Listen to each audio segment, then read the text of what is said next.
Welcome to Mom Matters, created by moms for moms, though this topic does pertain to any caregiver. Raising children with ADHD, it can be both rewarding and challenging. From trouble focusing on big energy and even bigger emotions, these kids often experience the world in a very unique way. That means that parenting them takes a little extra understanding. So we have local occupational therapist and mom. We have Trish Crone. She joins us to take a closer look at how ADHD shows up in children, what signs to look for, and simple supportive ways to help them thrive both in the classroom, at home, and in life in general. Trish, thank you. Oh, thanks for having me. So greatly appreciate you lending your expertise in this space. First of all, let's just set the stage. What is ADHD? Let's bust one of the biggest myths about ADHD. Okay, let's do it, please. Yes. So, ADHD, it's not about like the lack of smarts or that you aren't trying hard enough. ADHD is a disability of performance. And so how I like to explain it is it's like having a fully stocked pantry, but you have no clue where any of the ingredients are. You know the flour's in there, you know the sugar's in there, chocolate chips are definitely in there. Yeah. But good luck making cookies when you're under pressure because you don't know where everything is. Same with ADHD. They have everything that their brain needs. They have the creativity, they have the drive, they have the smarts, they've got the energy. It's just at the time that they need to perform, it's almost like going into the pantry and you either don't have the right recipe or you don't know where things are. It's the focus. And so, you know, it's not about not having the smarts. It's about needing a different recipe or labeling your shelves better. And so that's where therapy comes in and helps with some of that. But so ADHD itself is more of a disability of performance, not of ability. Okay, and there's different types of ADHD.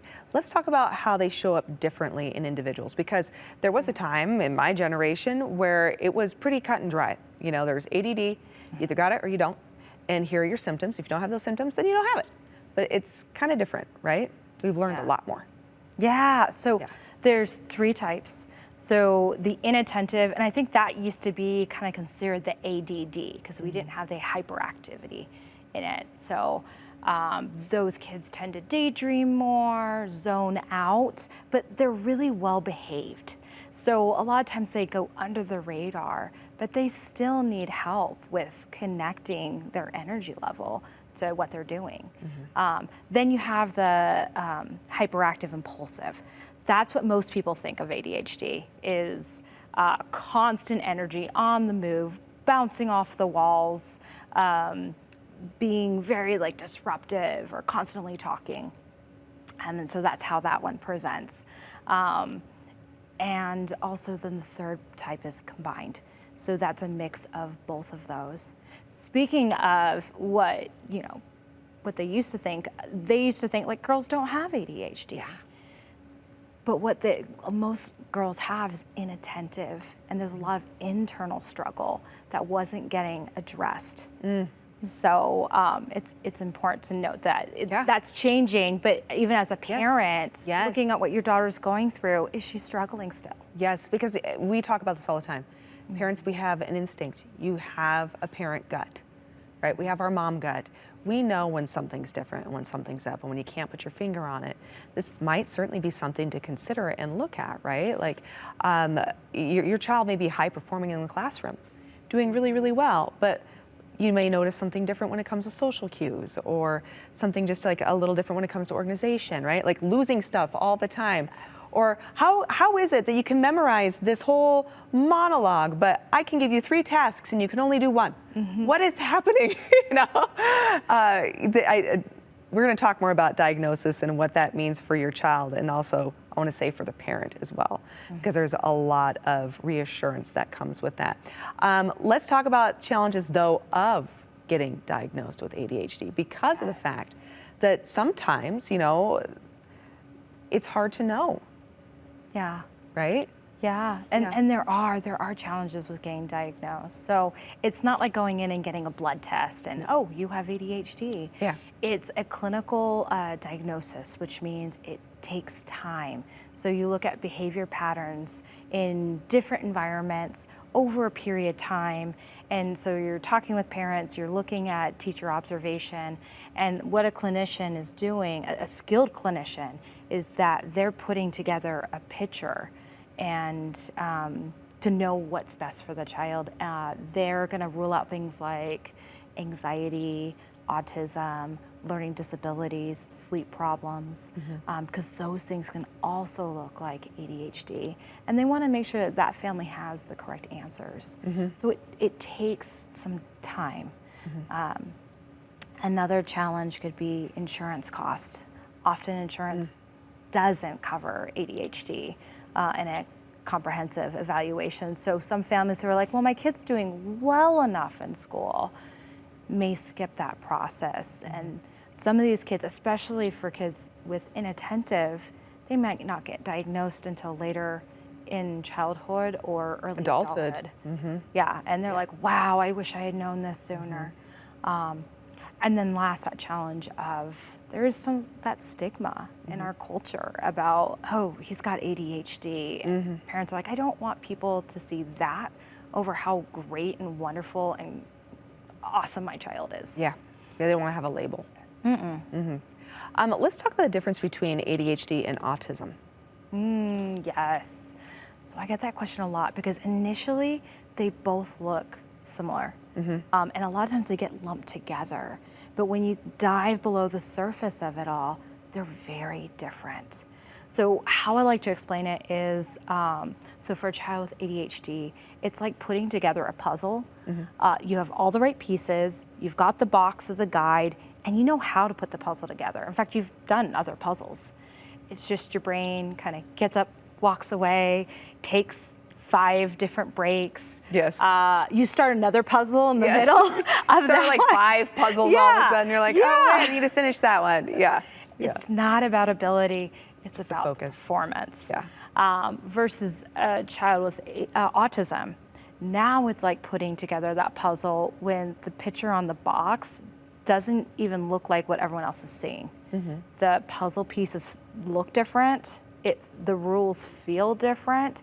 It's more about how they're experiencing the activity. And for them, we might need to help a little bit more with their ability and how they experience things versus ADHD. Are there different levels of functionality? Because I know we've talked about autism a bit, and the levels of functionality within autism. Are there different levels of functionality when it comes to ADHD? Yeah, so with ADHD, kids can look different. You can have a kid who's getting all A's in school, but coming home and just collapsing emotionally. And you can also have parents that are like, we can't even get out the door. Like, I have to completely help my child. And it feels like just everyday activities is like climbing a mountain. Both kids need help. We like to look at ADHD more in terms of function than just symptoms. So with how are they doing with school? How are they doing at home? How are they doing with making and keeping friends? If those things are impacted, that's when we need to look at getting them help and support. Yes. And with ADHD, you had mentioned, your child, because I think as a parent, the guidepost is, are they sitting still in school? Are they getting good grades, right? That's typically what, former generations constantly talk about. Oh, you're a straight A student, they're fine. But then I'm so glad you pointed out they come home and they collapse, right? The ability to carry that load is just much harder.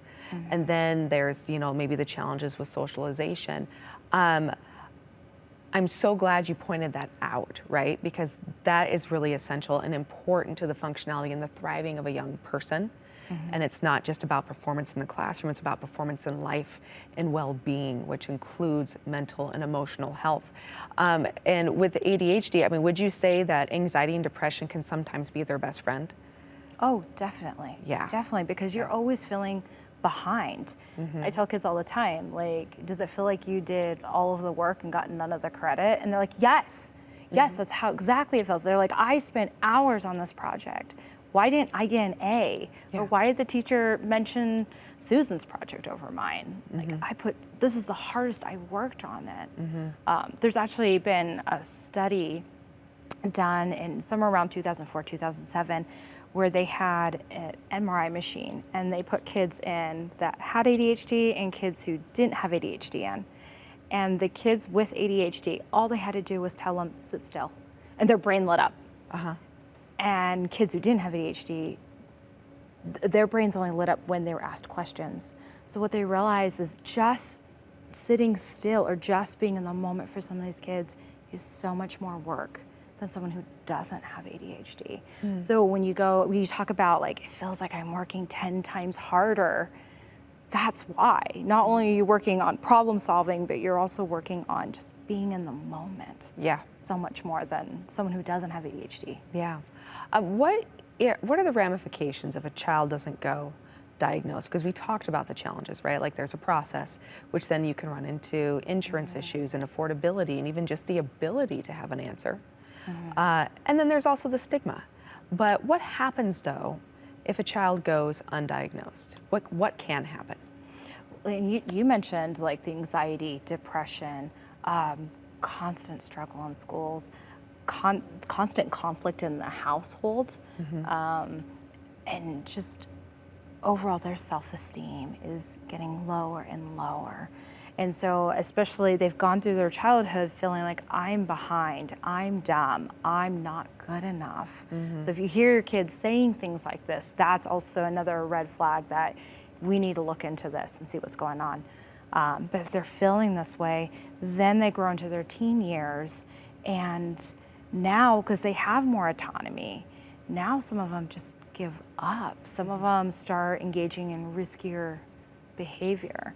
So there's a study by Russell Barkley, and I think he started these studies all the way back in 1978. They're longitudinal studies, so he's studied them over years, and he has been published quite a bit, but his most recent publication is January of this year. Ooh. So really up-to-date information. Yes.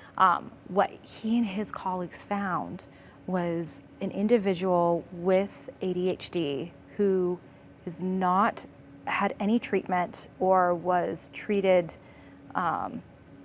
just not adequately. Yeah. Maybe they saw a counselor once, but they didn't really pursue it.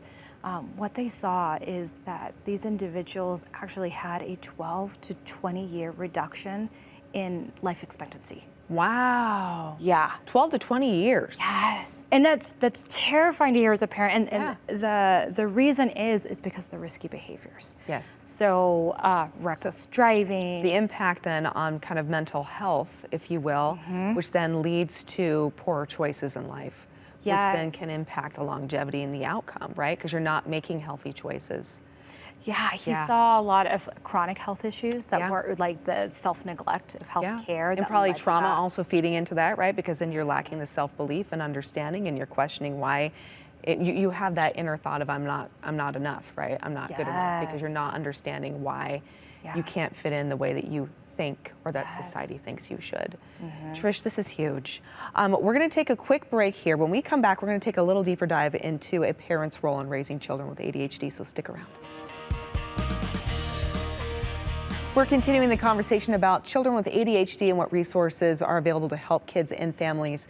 But before we get into the resources, Trish, I want to give you a moment to kind of wrap up the conversation that we were having about research recently that came out about the life expectancy of an undiagnosed individual with ADHD.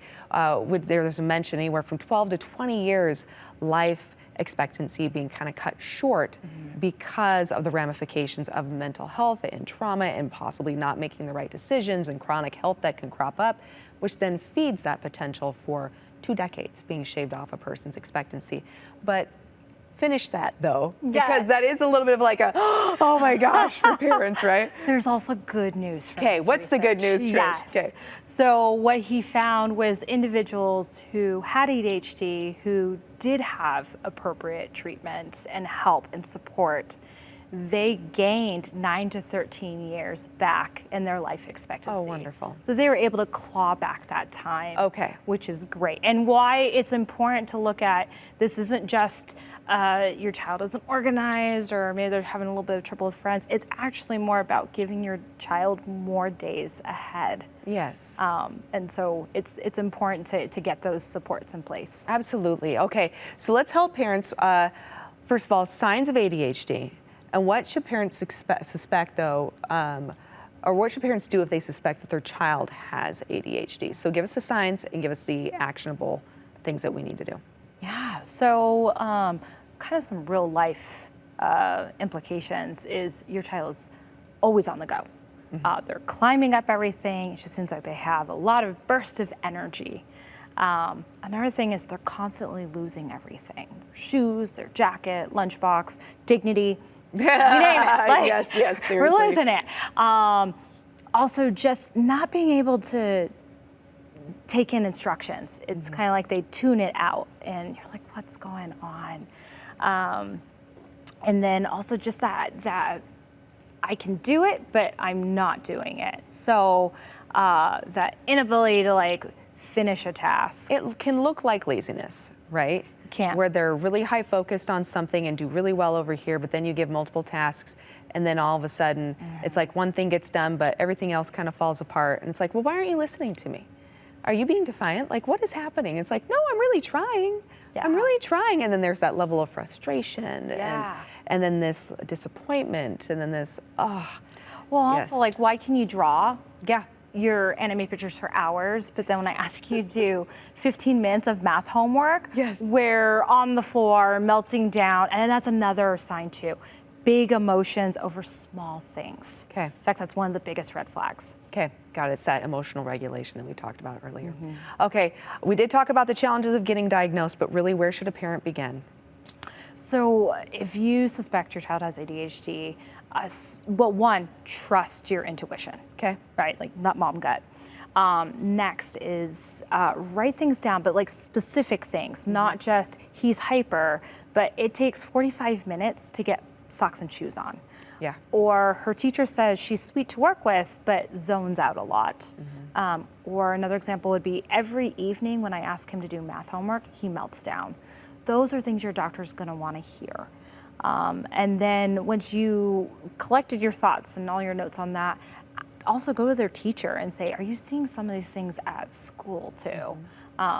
And then that is a great time when you want to go into your pediatrician and either ask for an ADHD screener or an evaluation for ADHD. Okay. Another thing is if, say, you do go to your teacher and she's like, man, this is really impacting their schoolwork, you can also request that the school do testing or accommodations.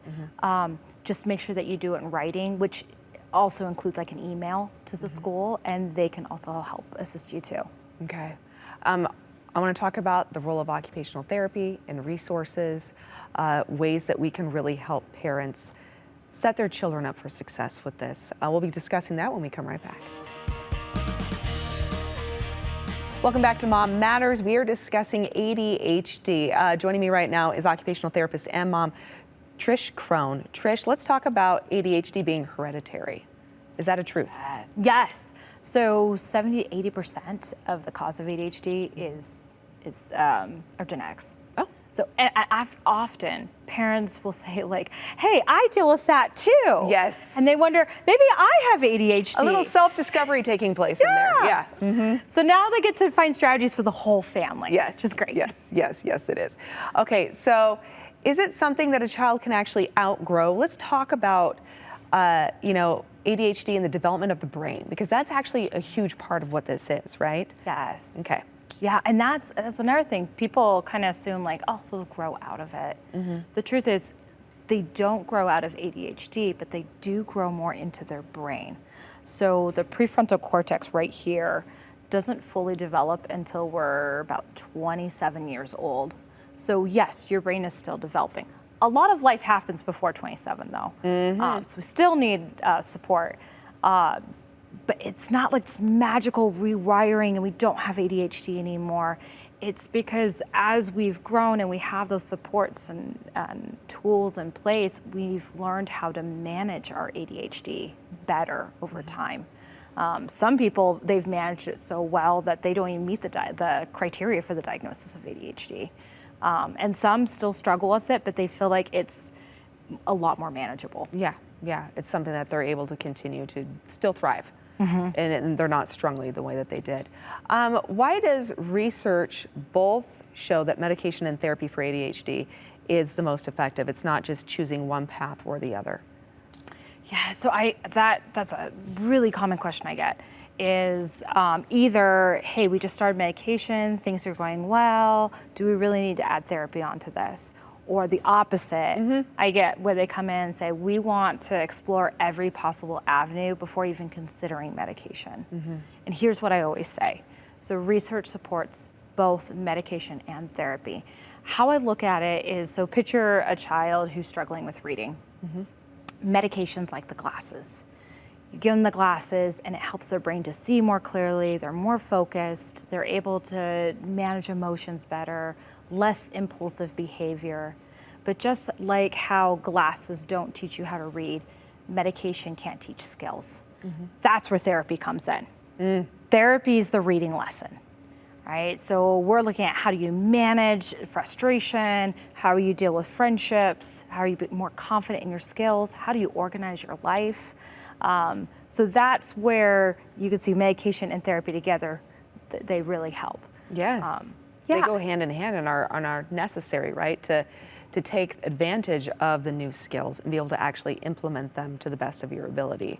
Yeah, and I will say there's not a wrong way of going about it. I've had some families that they've started medication first, some families have started therapy first, some have done both at once. They really truly complement each other. Yeah.